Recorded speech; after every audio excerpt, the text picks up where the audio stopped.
Hello, my friends. Welcome to our first ever YouTube Q&A. I'm Grace Lennon. I'm a psychic medium and energy healer, and I'm very excited.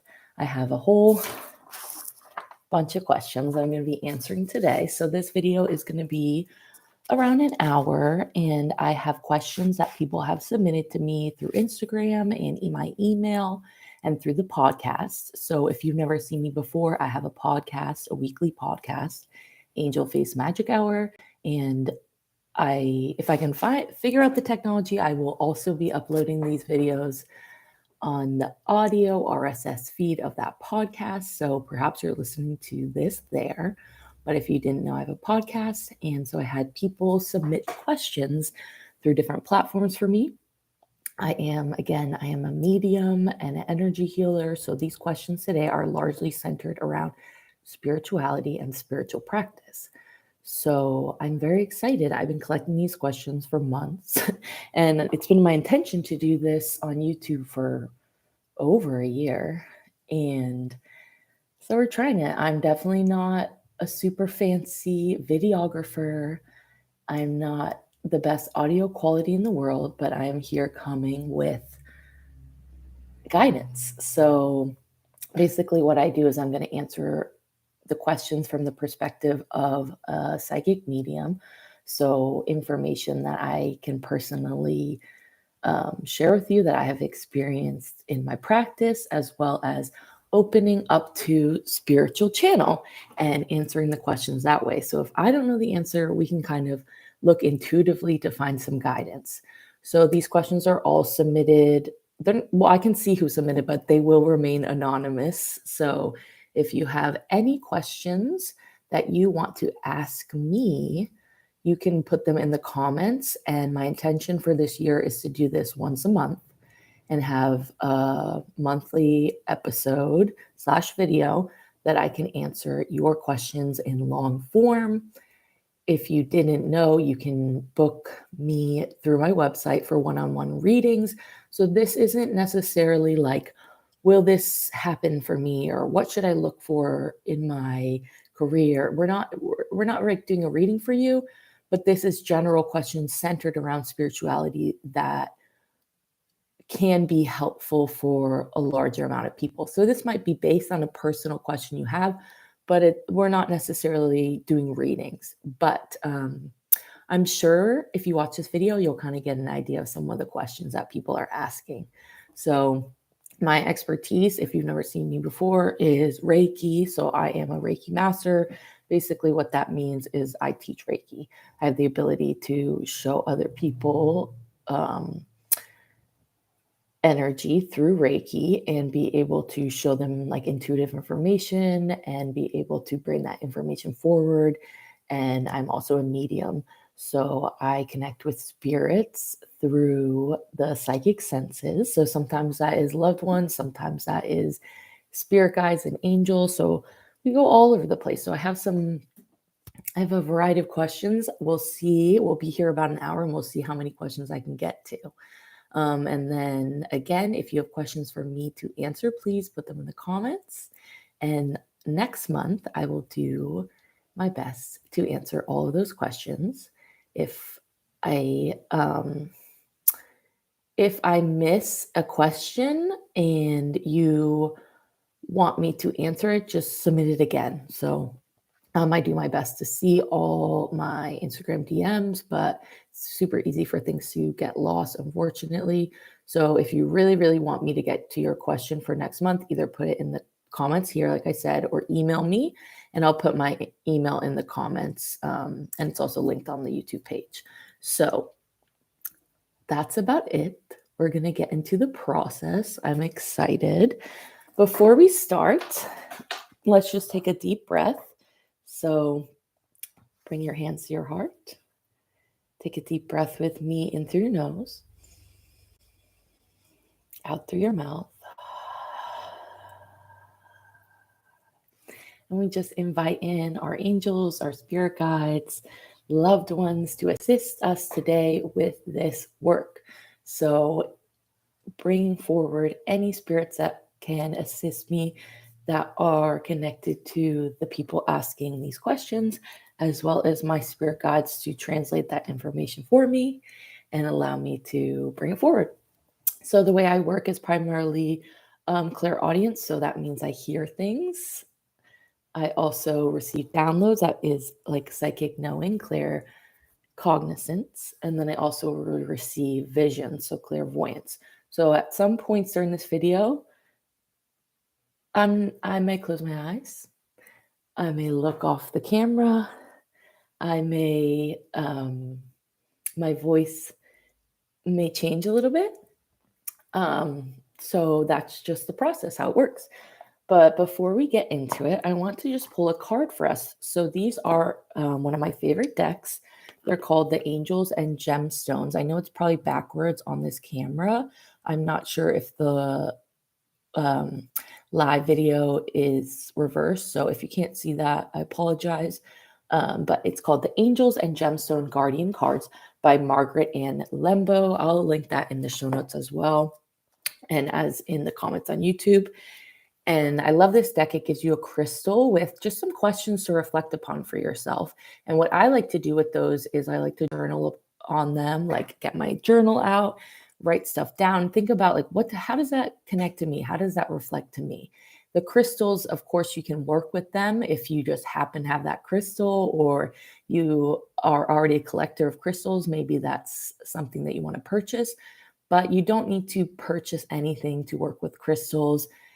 The magic of energy is that it exists within all things. So even just having a photograph of that crystal, put it in your pocket, or even put it on your phone background, that can allow you to connect with the energy of that crystal. So don't feel like you have to buy new things if I pull a card and you've never heard of this crystal before.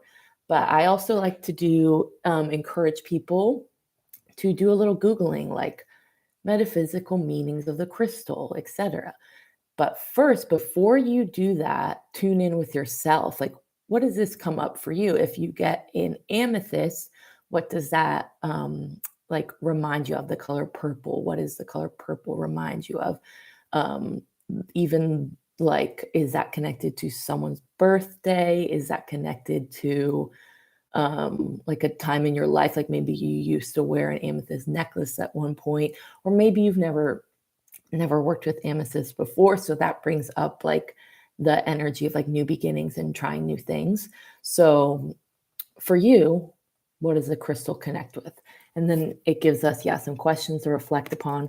And the back gives us some affirmations. I love affirmations, y'all. So we'll read that together. And the affirmations are connected to an angel. So these are kind of like a triple whammy. You get several messages in one card. So what I'm going to do is, I don't know if you'll be able to see it on camera, but you'll hear it in my audio. And I'm going to shuffle the deck and just ask to bring forward the card for this group, whoever watches this now, later, years from now. What would be, as well as myself, what would be the best card for us to connect with today? Okay, there we go. One just fell right out. So we have carnelian. This is actually one of my favorite stones. And again, they're backwards, I know. I'll post this on the YouTube feed too. So if people want to work the affirmation or look at the questions more closely, you can see that on there, and I'll post it on Instagram too. So carnelian. Carnelian is one of my favorite stones, and it's one of the stones that, for me personally, I connected with. Like it was one of the first stones that called out to me to connect with it. So I love that we pulled this today. And this stone is often thought about as a crystal to connect you with your sacral chakra, which is like right underneath your belly button, into your womb space, the lower part of your torso, and through your back as well. So your lower back. And that is connected with our creative energy, our sensual energy, our sexual energy. So to connect with carnelian, it can help us reawaken our creativity, as well as um, like reconnect with our body if we have any feelings of disconnection within our like sexual centers, which a lot of people do.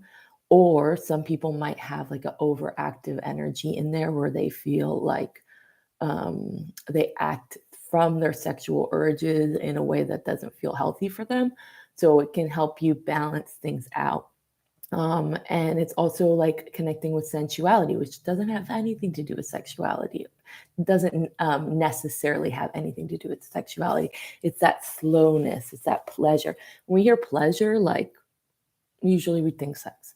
Pleasure doesn't necessarily have to be that. It can be something like, oh, I'm sitting in the shower and feeling the shower against my skin on my back, or I'm putting lotion on my body, or even like drinking like cold water, like what feels good to you. And you can also recreate those feelings for yourself. I think one of the best ways to do that is, yeah, through massage, like massaging yourself slowly, gently, like feeling into your muscles, feeling into your body with, and that's good for your skin, of course, too. But just taking the moment to slow that down. Um, in Ayurvedic practice, I believe that it's called Abhyanga. So it is a practice that people do, oiling the body. It's very healthy for you internally, externally, as well as emotionally. So if you're wanting to kind of reignite some of those connection feelings to your body, that might be helpful. But also dance, embodied movement. You don't have to be a dancer. That's one of my favorite ways to connect with that energy, as well as creativity, actually making something. So that could be painting, drawing, like these typical things we think of when we say, oh, creativity, art, but it also could be going into nature and like playing with the sand on the beach and like making a sandcastle, or it could be singing music in the kitchen with your friends and like making a little silly song together. It could be cooking. There's so many ways to get in touch with that, but finding a way that is a little uncomfortable for you. Like if you're the person who doesn't ever paint, you should just try it. You don't have to be like good at something to enjoy it. So the card, this is questions for us. Carnelian, are you involved in a creative project or thinking about starting one? You are fertile with good ideas and the ability to conceive something magnificent. Have the courage to take action to make your dreams come true. Allow yourself the time to create. So yeah, that can be like literally creating life, like having a baby, but that could also be like creating a painting, a drawing, a song, an outfit, a conversation, a new business. Like, what is the endeavors that your body is looking to seek to take some of that energy that's in your brain and bring it into the sacral, into the lower body, so you can take the ideas and allow them to become a reality.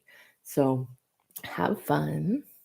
I definitely feel very connected to this stone, and I'm a visual artist. I made that. Um, so it's been something where, that writer's block thing, like sometimes you don't feel like making. And if you have any kind of practice in any way, whether that's yoga or painting or guitar or whatever, it can be really easy to be like, oh, I made this thing one time and that was fucking badass and I loved it.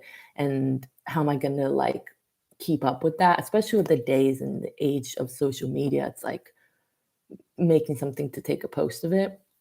So just reminding yourself, like, what do you actually enjoy about the creative process? Um, if you are a super like left brain person who doesn't feel like you're creative, I think something that could be really fun is looking up here on YouTube. You could just, after this video, search some stuff, but search up like junk journals or sketch journals or bullet journals. See how people kind of create these journals, collages, and allow them to take imagery that already exists and make something out of it and like really have a fun process with it, where you're not worrying too much about the outcome. It's more about the experience. And I think it's really helpful for people who are super linear, like I have to be perfect, to make something messy. So if you've never heard what a junk journal is, it's basically like a sketchbook that people make collages, and like a scrapbook meets a sketchbook. So look up some of those videos, check it out. And then this is our affirmation. So with affirmations, you can use them like saying them out loud in the mirror, saying them out loud to yourself. I love to, again, like put things on my phone background or my computer background, because I see that all the goddamn time. I'm picking up my phone every 5 seconds, and you're reminded again of your affirmation. You're reminded again of your affirmation. I have one on my phone right now. I made this on Canva. It's backwards, but it says, "It is safe for me to expand my psychic abilities. I am open and ready to receive." And so you could use an affirmation like this, put on your phone background or write it down somewhere, or even in your new junk journal process that you're doing, make a little drawing of what the words feel to you. But we're going to say it together, so you can repeat after me. Place your hands on your sacral, so right underneath your belly button, like kind of where your hip creases are if you're sitting. And we'll say this here together. I am fertile in my body, my mind, and spirit. Creativity flows through me in many ways. I am brave, and I bring my ideas into actuality.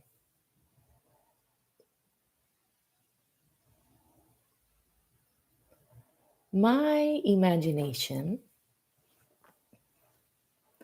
is the key to my success. I envision my future and joyfully participate as it unfolds. And this is the angel of creativity. So I will post a photo of that if anyone wants to use that, connect with it. So that's our card. That's our moment right now. So let me know how that feels for you, if that makes sense. What are your creative projects? Tag me, show me. I want to see. Like, I actually do want to see. Like, I'm not just saying that. I love to see how other people shine their light and their magic. So let me know. All right, so we're going to begin our questions. So I'm not sure if we're going to get to all of them today, but if we haven't gotten to them yet, we will get to them next month. And yeah, let's get started. So I'm going to start easy and get weird, okay? So our first question: how many times a week should I meditate? How many times a week should I meditate? So the simple and the easy answer is it's up to you. But I know that's not the answer that you're seeking. So I'll just give you my opinion. I think quantity over quality is better, but I also think quantity is important when building a practice and getting used to the experience of meditation. Because if we've never meditated before, or we're an overthinker, or we're a human, everyone's got a lot of thoughts, it can be difficult to just sit down and like be present. So I would say when starting a practice to find like 5 minutes, less, literally 2 minutes, 1 minute. 5 minutes would be better than 1 minute, okay? But if you could do a few minutes, start with 5 each day, close your eyes, put on either some meditation music.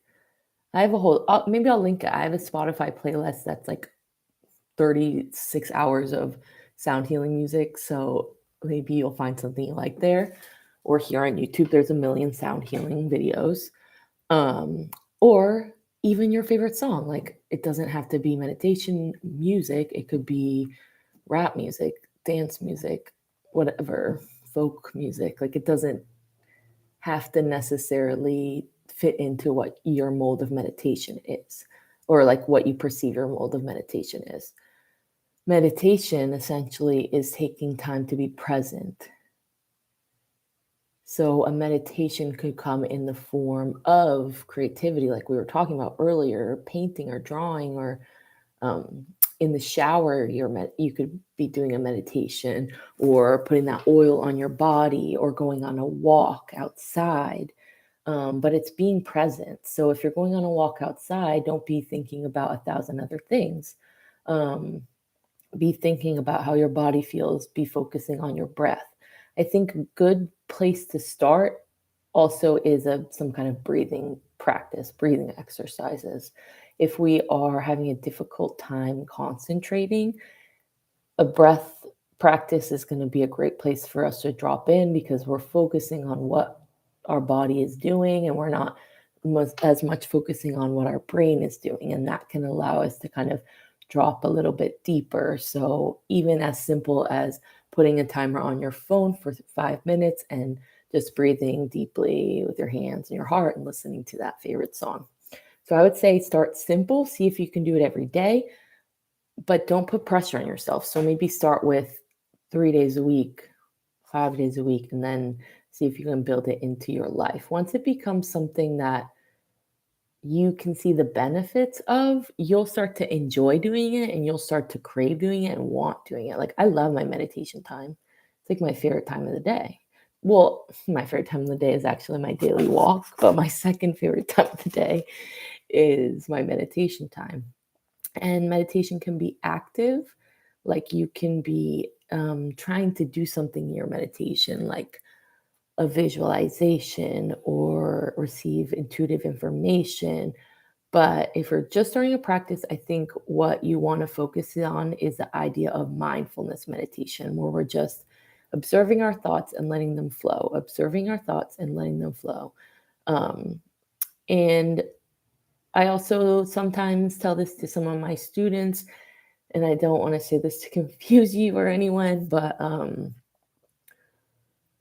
sometimes the random thoughts that come in could also be intuitive information. So if you're like, why am I thinking of my Uncle Joe right now? Like, there could be some message in there for you. So sometimes when we think our thoughts are chaotic, we might also be receiving like intuitive hits at the same time as our own thoughts. And those can come within, how do I explain this? Those can come in your own voice, where it feels like it appears as a thought, but it's actually a message. So that's just something to think about, but pull that back, because that's way too much. I would say 5 minutes a day, 3 times a week to start.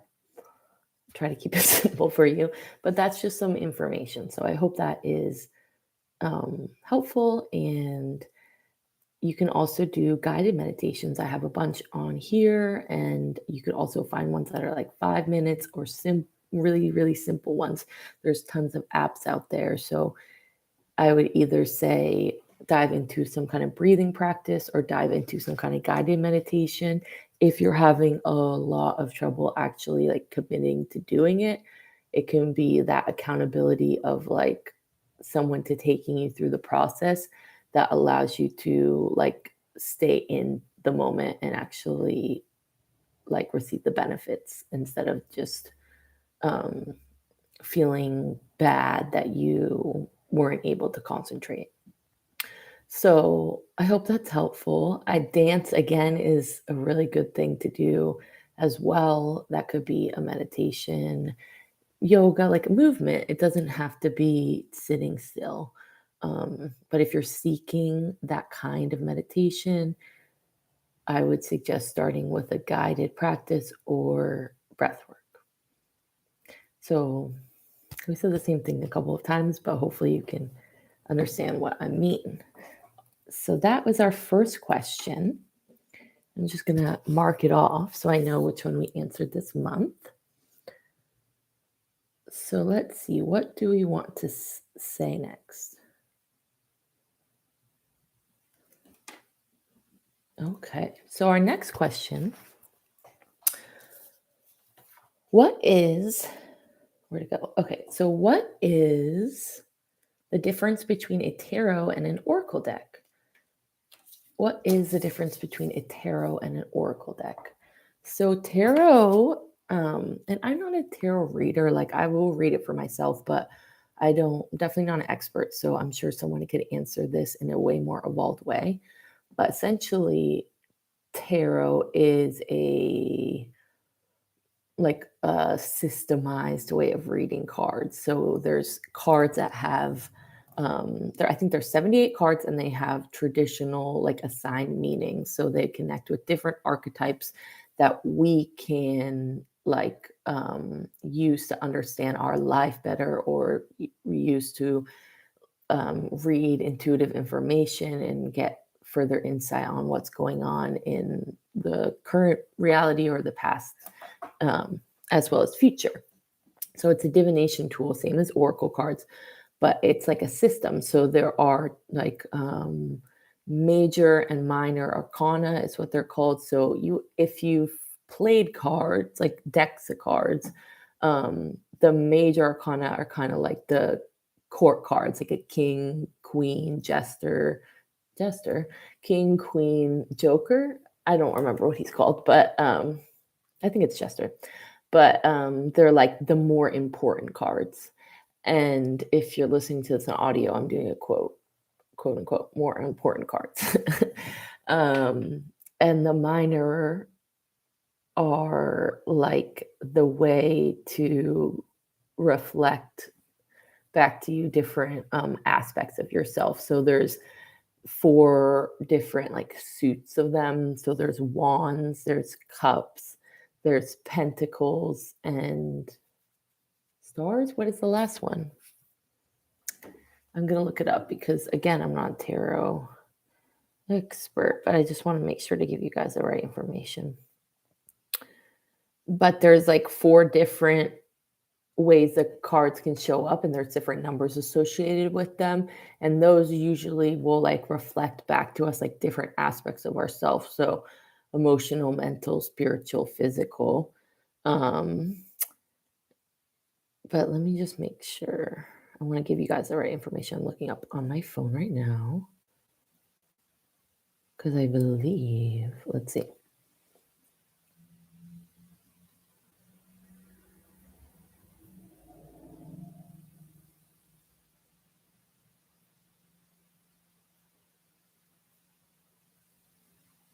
So we have cups, wands.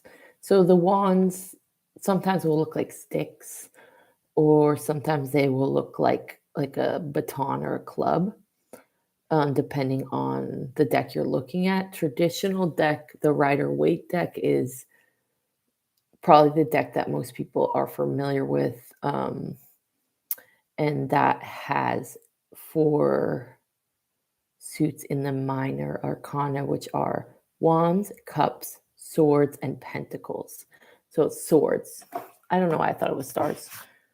So yeah, so those mean different things. And so basically it's like a language that you can learn. So tarot has specific meanings assigned to the cards. Some people will work with it intuitively or use their understanding of the cards and being able to essentially speak that language, as well as use their intuitive gifts on top of it to like seek further information in there. But anyone could learn to read tarot. It's just like, it's kind of like a math type of thing, like you're memorizing things, and then as you go through utilizing the tarot cards over and over again, you'll start to see how those things show up for you in your own life. Like maybe the Page of Wands has this specific meaning in the book or on the internet or whatever. It's like the assigned meaning to it. But then when you see that card coming up for you again and again, you'll start to see how that shows up for you. Maybe it's slightly different, or maybe it's a reflection on the original meaning. So it's something that anyone can learn. There's 78 cards, and the Rider-Waite is like the most well-known tarot deck, and a lot of tarot decks are based upon that imagery. So there's so many different artists who have tarot decks, but it's all based upon that original understanding and meaning of the cards. From my understanding, it was kind of like a parlor game, and then it evolved into like more of a divinatory practice with those original cards. But people have been using cards for a very long time to receive psychic information and to divine, to communicate with the spiritual realms and the spirit world. So that's a little bit about tarot. There also is alternatively the Thoth deck. I never know how to pronounce that, so let me know, you guys. And that's a slightly different system. And that is based upon more like Western Hermeticism, connected to Aleister Crowley. And that deck, I forget the artist, but he commissioned an artist to make this beautiful artwork. And so they're very similar, but they're slightly different alterations between the original Rider-Waite and that card deck. So from what I've heard from other people, and I don't know if this is anyone else, if this is people's experience, but from what I've heard from other people, it's Rider-Waite would be a slightly easier deck to learn than the Thoth deck. I've read that places, I've heard that from other readers, but I don't know how true that is. So it's really what resonates with you. With the Thoth deck, there is a little bit of elements of like Kabbalah in there, which it's like a whole nother system. So sometimes that can be a little bit confusing if you're just trying to learn one system and then you got to learn another system. So it's a lot of information. So maybe if you're a beginner looking at the Rider-Waite deck, or just picking a deck that speaks to you and getting a book with meanings that resonates with you, because there's so many different people who say different things. But you can definitely research like the original meanings of the cards.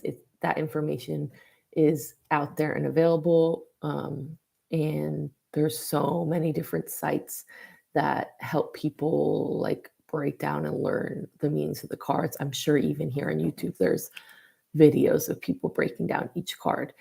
But the difference between that and an oracle deck is an oracle deck doesn't have that assigned system to it. It is its own independent experience. So each oracle deck has different components to it.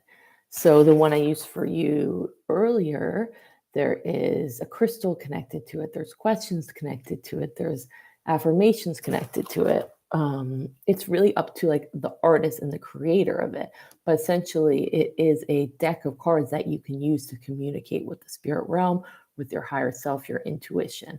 So each deck is going to be different, and not every deck, but a lot of decks will have like a little booklet in there that will give you like a little more about each card. So as you're playing with them, you can read that information, and then essentially what you're aiming to do is create a relationship with that deck, so that again, you know, when you pull this card, it means this for you, or you can receive more intuitive information. It can be kind of like a stepping stone for you.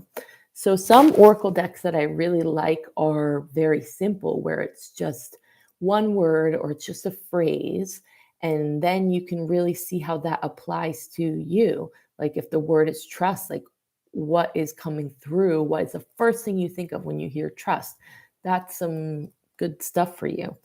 Um, with the tarot deck, there is images, and all those images have like archetypal associations with them, symbolism already embedded into it. Like this lion means this, like this means that. With the oracle deck, it's like you're using your own intuitive insight to be able to see what those cards mean to you, what you feel. Like if you're seeing a card and it has a star on it, what does the star feel like it means to you? What does the snake mean to you? What does um, red mean to you? Like being able to see and develop your own language with the cards. So typically, Oracle decks will have some kind of booklet with them, but again, they don't have like rules to follow or anything that is necessarily a systemized way to read them. If you read tarot, there are also like spreads, is what they're often referred to, that you will pull cards in a certain order and certain numbers of cards, and that all means different things. So you're like, oh, I'm trying to look at the past, the present, and the future right now. Let me pull through cards. If I'm trying to look at like my whole year, you could pull cards like in a certain way. So there's different spreads that you can use to receive different information, like to go deeper into the reading. Like it doesn't have to be you just pull one card and that's your reading. You can really get in depth, and like basically you're creating like a story within those cards for you to decipher and receive meaning from.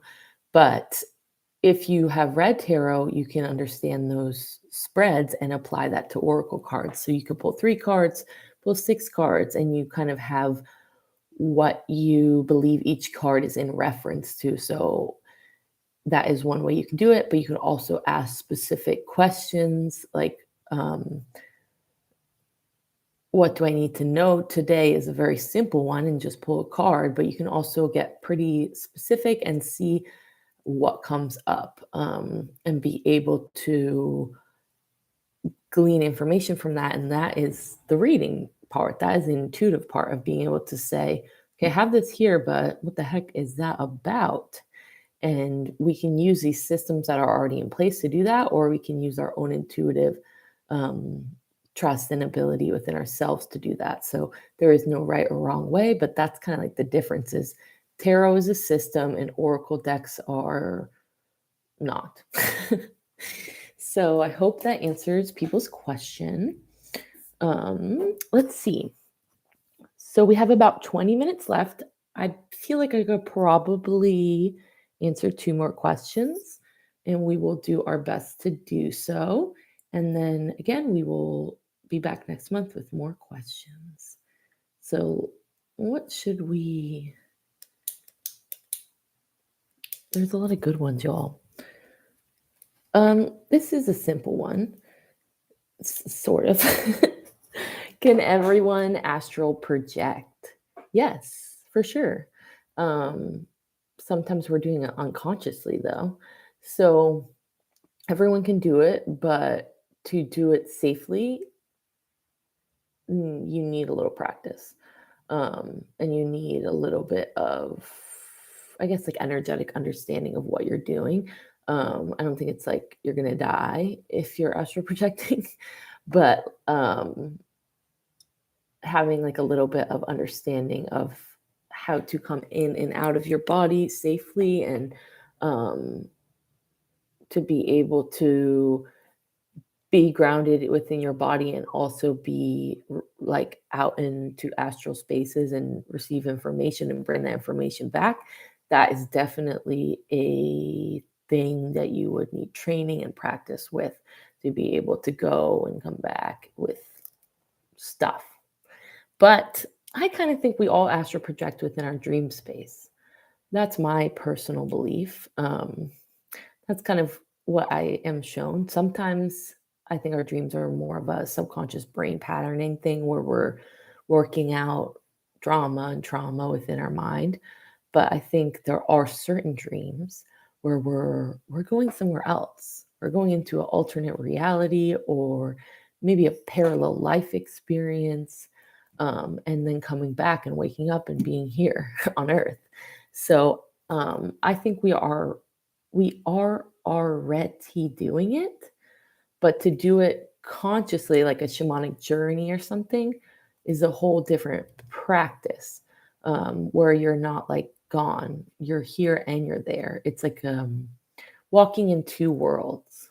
So I think anyone can do that, but I don't think it's like you can just try it and you're good at it right away, unless you're like just genetically connected in that way. Um, but so, what is astral projection? Let's just kind of like outline that if people are not sure. Essentially, when we are astral projecting, we are floating out of our body, our energy comes out of our body, our consciousness is able to leave our body, but our body is still present here on earth. Some spiritualists will describe like a essentially like a little umbilical cord between the spirit body and the human body. So it's kind of like we are attached like with a little bit of a tether. So you can think of it as like a little umbilical cord, like a tube of light that connects you within your energetic body and your physical body. So we're like bungee jumping out of our body, kind of like we're connected with a cord. So we're not just, whoa, floating around in space. If you've ever seen like those images of an astronaut in space, like they have that tube, you can think of it like that. Like they're floating, but they're also connected. Um, and so when we go, we are sometimes when we leave our body, it is from trauma or pain or fear or drugs, drinking, whatever. So that's not like a positive way to leave your body. And then a lot of times people will just be floating around outside of their body all the time because they're not grounded, they're not in their body fully. So that's different from astral projection. That's like disassociation, or like it doesn't necessarily have to be that extreme, but like ungroundedness. So it's a scale. It's not like if you're ungrounded and airy, you're having a disassociation moment, but it's a scale. It can be a little bit up to like a detrimental mental experience. Um, so if we're outside of our body that way, that's not what we're aiming for. That's a whole different way of floating outside of our body. What we're doing here is we're doing it in a conscious way in order to receive intuitive information. So this is like how a shaman would work. Shamans do that. They leave their body and they're walking in both worlds. They're able to go to the lower world, the upper world, all different planes of experience, and they explain that from culture to culture in different ways. So I'm not going to obviously speak for a practice that I don't know enough about, but generally that is kind of how it works. But you could also say that practitioners that work in the Akashic records, that's kind of what they're doing as well. Like we're going up into an energetic space within the ethers to receive information. We also work kind of that way in Holy Fire Reiki, where we're going up into the heavens, is how we describe it in that practice. And we're able to do stuff and connect up there. And so it really depends on your belief system, like as far as parallel realities and past lives and all that kind of stuff. But within astral projection, that's kind of like what one of the things that we can be able to do is move through time. So we could go and look at a moment in time. We're not in the time, we're observing, like it's kind of like a loop, like a recording essentially. It's kind of like that, like we're watching it. But we could also astral project like into like water, like the ocean or something like that. Like it could be into elements, um, and essentially what we're doing is we're going up there to glean information and bring it back. And that information can sometimes come through as like literal stuff, like I have a story to tell. I saw this and I saw that, but it's also energetic. So we're bringing it back with us into our body. So we're receiving a gift from the spiritual realms.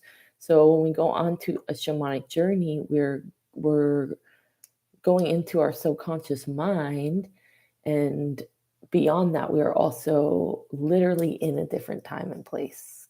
It really depends on how you want to look at it, but both are true. And so I think everyone can do it. I think it's just something that you want to research and practice. And I think doing it in a way, like I do journey meditation classes where I take people into that experience, and doing something like that could be really awesome because it's like a guided meditation. So you can do this with visualization. So people are probably already doing it through guided meditation and visualizing. They're probably already astral projecting. So everyone can do it. Everyone just probably does it differently, and your awareness of how it works is not always the most important part. It's more about how it feels, and how you feel when you are back in your body. Like, do you feel more refreshed? Do you feel relaxed? Do you feel enlightened? Do you feel like you got the information you were looking for? Oh, sorry, I'm clicking my pen. That's probably annoying to you guys. Or do you feel frazzled and like all over the place? So is it beneficial for everyone? I'm not sure, but I think we all already are doing it in our dream space. So I hope that answers your question. I know it's kind of hard sometimes to talk about because it is so like ethereal and imaginative and like beyond our current understanding of reality, that can get confusing, or like we're like, I just don't believe that. So I challenge you to listen to a guided meditation or something where it can allow you to do that in a safe place, or to do it within like a class or with an intuitive or a shaman, and really like see what that experience is like. But also, if you're doing it on your own, I really encourage you to journal about your experiences, because it's really easy to like forget. Like, I think this will be fun. I'm just gonna do something. So I have this journal. This is like from my personal journey work that I do. So I'm just gonna pull up like a page and just see like my notes from after a journey, just so you guys can see like how weird it gets.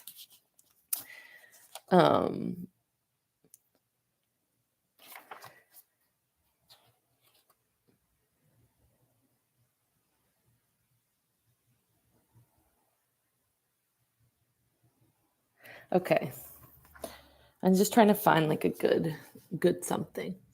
So this was a shamanic journey I did to meet my ancestors, connect with my ancestors, my honorable ancestors within the lower world. So in another video, we can get way more into lower and upper world if that is interesting to you guys. So this was some notes that I wrote after I went. So I said, ancestors at the sacred fire in the lower world. The tree. So the way that I did this was through a class that I took with Miss Daly Little. She's been on the podcast. She teaches classes around this, and I would very much recommend her work and connecting with her if you're interested in learning more about like how to do a journey. So one of the practices she has us do is like visualizing yourself going into a tree and then going through the roots and like into the earth and into the center of the earth. And that's how we can enter that astral space, is we go through a tree. So that is one process that you can use to astral project or to enter different spaces. Is you can go through trees, doorways, windows, like you're creating a portal. You're creating a portal, an entryway. Like if you've ever played Mario, I'm not a video game person, but they're giving you this example. So forgive me, I don't know like all the names, but in Mario where they go through like the little tubes, like the sewer tubes, they're showing me that image. Like perhaps you can, and when I say they, if you guys have never watched my video, I'm referring to my spirit guides because they give me information. It's just, I don't know, easier than explaining it every time. What I'm referring to. But they're showing me those tubes. So perhaps for someone that could be a fun way to play around with astral projecting, is going through little tubes. So anyway, she has this go through a tree. So I say the tree was pulled back by cats. And sorry, it's really hard to read this, but I think it will be interesting anyway. The tree was pulled back by cats, and I was put inside.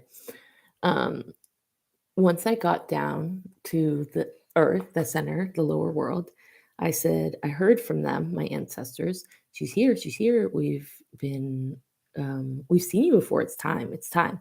As if they were very excited. My scorpion was with me. So I did.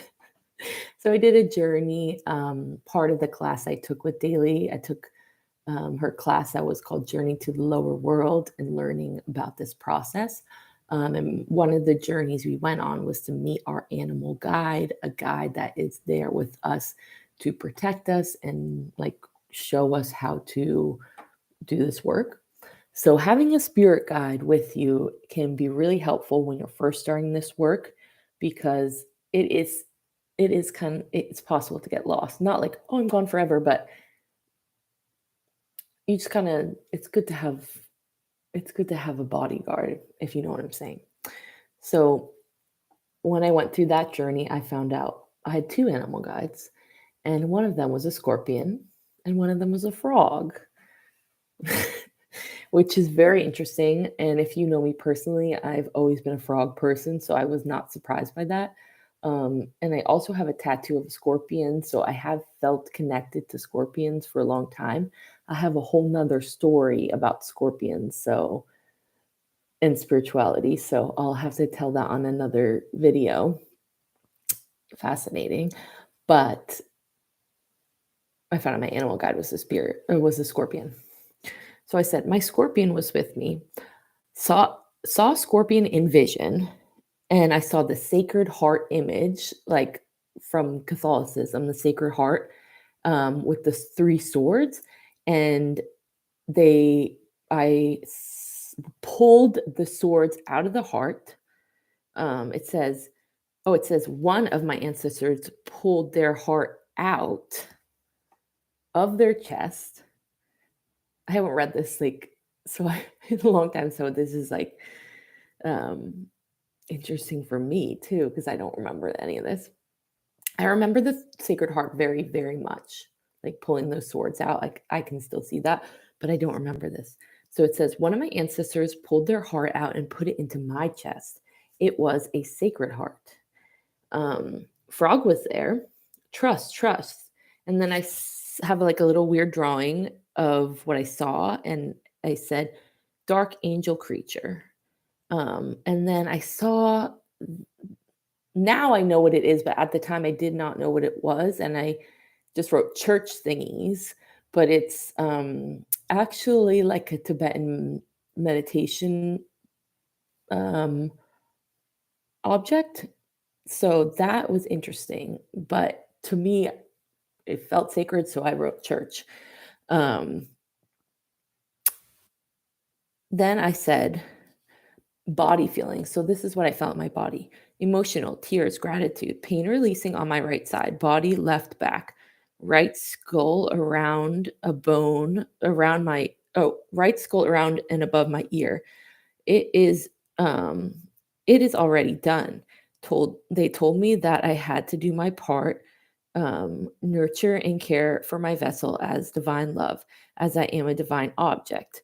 And then I drew this picture of this staff I had. It was like a big staff, and there was a scorpion on the top of it. And it said, I had a scorpion staff. And it looked, and then I also had a like Triton thing. And I said, I must care for myself better. And then I saw frogs. Prepare as a warrior, more food and water, release toxic behaviors. Nurture self as another. So that is like an idea of like some information I received and brought back. And reading this, it's like makes a lot of sense. This was like maybe 2 years ago now when I did this journey, and a lot of this stuff has made integrated and made a lot of sense to me. So just a fun show and tell.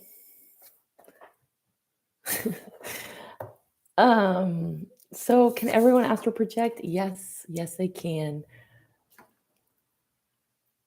Everyone can do it. You're already doing it. So we have about 5 minutes. So what is the easiest question I can answer? These all could be like an hour long.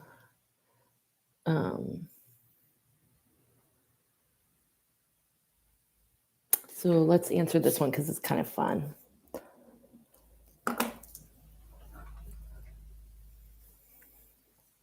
I hope you guys can't hear the street because there's lots of loud cars going by, but if you can, just imagine it is rolling waves from the ocean, like flowing over you, okay? So last question we're going to answer for our first Q&A. Thank you so much for joining me. Again, I'm Grace Lannon.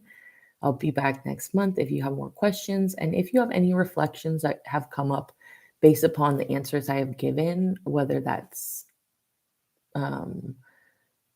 questions that sparked because of the question that I answered, or just thoughts and reflections about your experiences connected to these things, please put them in the comments. And if you want it to be private, email me.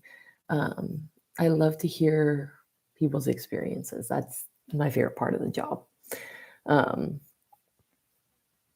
Absolute favorite part is seeing how other people connect. And that's why I like to teach this psychic development stuff, is seeing how unique we all truly are and how powerful we all truly are, and like the magic and magnetism that happens when we can begin to understand our own language with spirit. Like for me, it's a lot of visions and clear audience, but the visions were not always there. I used to not get any visions, and I only get feelings in my body, and I would get overwhelming feelings in my body.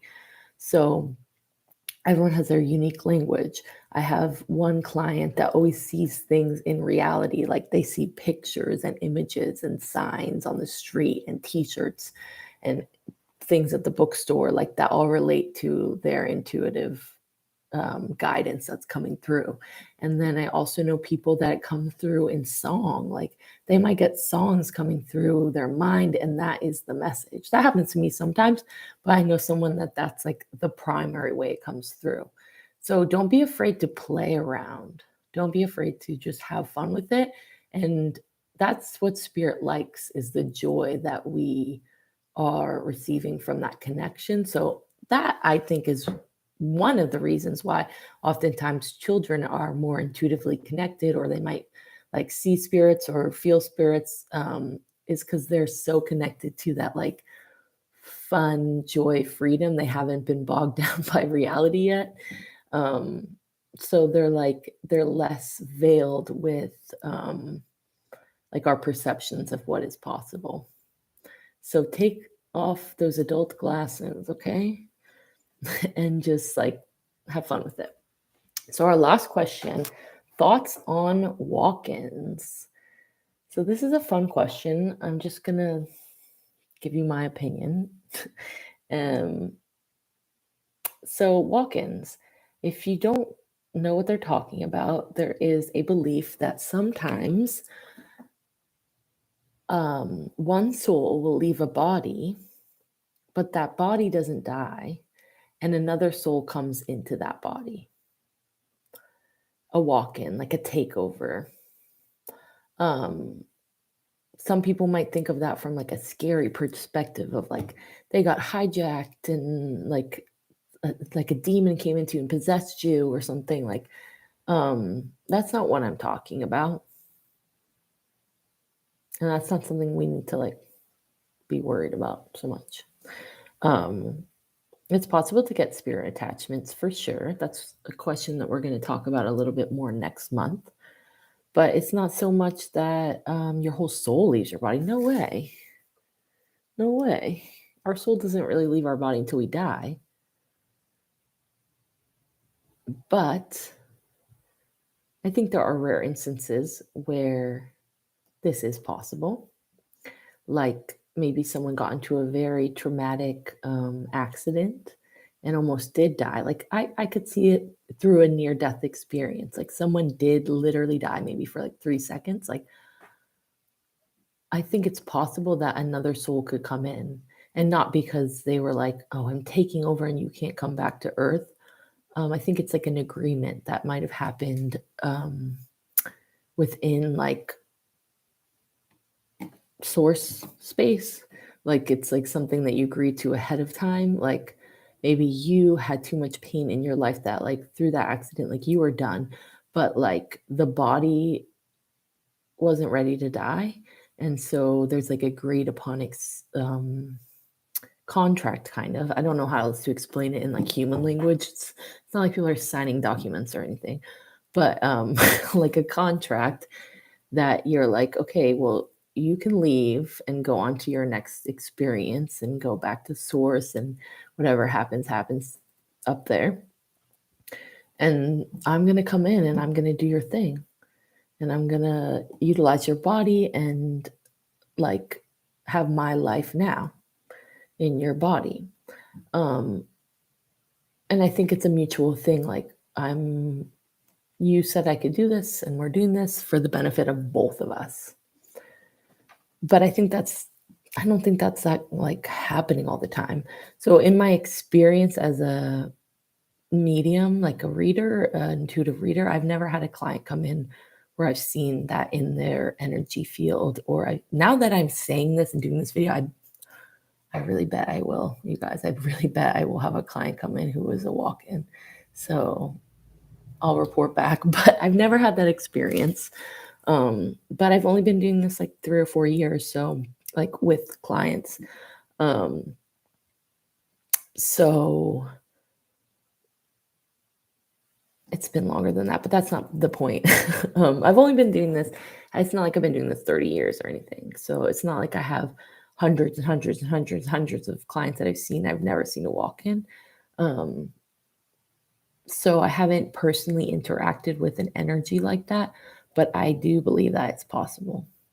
I've seen people on TikTok who claim to be walk-ins, but I don't get that vibe from them. I get a little bit of instability within their energy that I'm not sure if that is like what's actually happening or if that's just their perception of what's happening, like as a coping mechanism. So I've never like come across someone, but when I like tune into the energy, I feel 1000% it's possible and it's happening. And I think it's happening with more what I would describe. You know what, guys? I actually have interacted with someone like this who explains this, but it's in a different way. So I'll get to that story briefly in a second. But I do 100% believe it's possible, and I think it's more like high vibrational beings that are coming in to like just like hold space for that body and like bring healing and love and joy to the world. I don't think it's like beings coming through that have malicious intentions. It maybe, but that's not what I feel from the idea of that. But I did get a reading with this woman who claims, and it feels pretty true to me, but I don't know. It's not like facts. It's intuitive work is not factual, so you can't like pull up their receipts. But she had a near-death experience, and part of the experience that happened after she died, briefly, like I think it was a motorcycle accident or a car accident or something, where she briefly died, and part of that experience was like leaving her body, like astral projection, like floating up and going up into heaven. So she comes from a religious background, so she was explaining it all in terms of heaven and angels and things like that. So she said she went up to heaven and connected with God, and they said, okay, we're not done with you yet. And in order for her to come back into her body to be able to continue her life, like it was agreed upon that someone was going to come into her body with her. So this wasn't a walk-in experience where she left. She's still there, but there's an energy in her body as well. And that energy, she says, is an archangel, an angel energy. So she calls herself like the demon slayer or something. I got a reading with her because I was like, this sounds insane and totally weird, so I gotta know. And she gave me a fucking good ass reading. Everything she said came true. She told me about my death, which I don't think she should have done that, but it actually did make me feel a lot better. And we'll see if I die that way, but not ethical, and I don't think she should have done that. And it actually went over well with my spirit because I used to be so scared of dying, and I feel like I've released some of that fear, whether or not that's an accurate that I will die that way. But it's pleasant to know that that is what she said, because that alleviates some worry and fear that I had constantly churning through my spirit. But I don't think readers should ever do that. So it worked out for me, but that was probably a bad idea. But she told me a lot of great information. But her experience is that she believes there's like a bunch of different archangels, people that have like an archangel within their soul as well that helps like balance humanity and do all this stuff. And her whole thing was that she can see demons and like cast out demons. And I used to be really, really terrified about demons. Just like so scared about that idea. If you've listened to my podcast, you might have remembered the episode I talked about like just my fears in childhood and The Exorcist and being scared about being possessed and stuff. I was really terrified about demons. So one time I heard that her on a podcast, this reader, and I looked her up, and her readings were like $30 or something. She's a nurse, so she doesn't like, it's just a fun thing for her to do. And I guess it's also like her spirit's calling, like she has to do this work. That's what her belief is. Like she's this angel that she's here to help humanity. And so it was like $30 or something, which is crazy cheap. And so I was like, let me just do this. Like, I want to know what this is all about. And it ended up being I'm probably going to get another reading with her someday, now that I remembered about this experience, because it was very interesting. But apparently in her experience, she sees demons. So some of the work she does is like releasing demons from people's bodies and like an exorcism type of thing. But she doesn't charge for that work. And she even connects with like priests and stuff. So she's like legitimized within the paranormal community, but it's just like a way different side of spirituality than what I'm on. Like she was on a podcast that was more like a paranormal type of podcast where they talk about ghosts and things like that, like scary kind of side of things. And I'm more on the like, this is like a metaphysical side of things. But that's kind of what got me into everything, was like I was always very interested in ghosts and like unexplained things and things like that. So I listened to her randomly on a podcast, and at the time I was really scared of demons. So I was like, let me listen to this to try to release some of the fear. And it was a fascinating interview. if I can find it, I'll link this interview on that podcast in the comments so you guys can like look up this woman. But it was really interesting. And she believes that she's Archangel Ariel, and that there's other angels throughout the world, and she's like trying to meet them. I think there's like 7 or 13. I forget what she said. But she's written a couple books, and she also writes like fiction books about like God and shit, like battling in the heavens and stuff. So definitely a very, very interesting person. Like, not like, just a different vibe than what I do.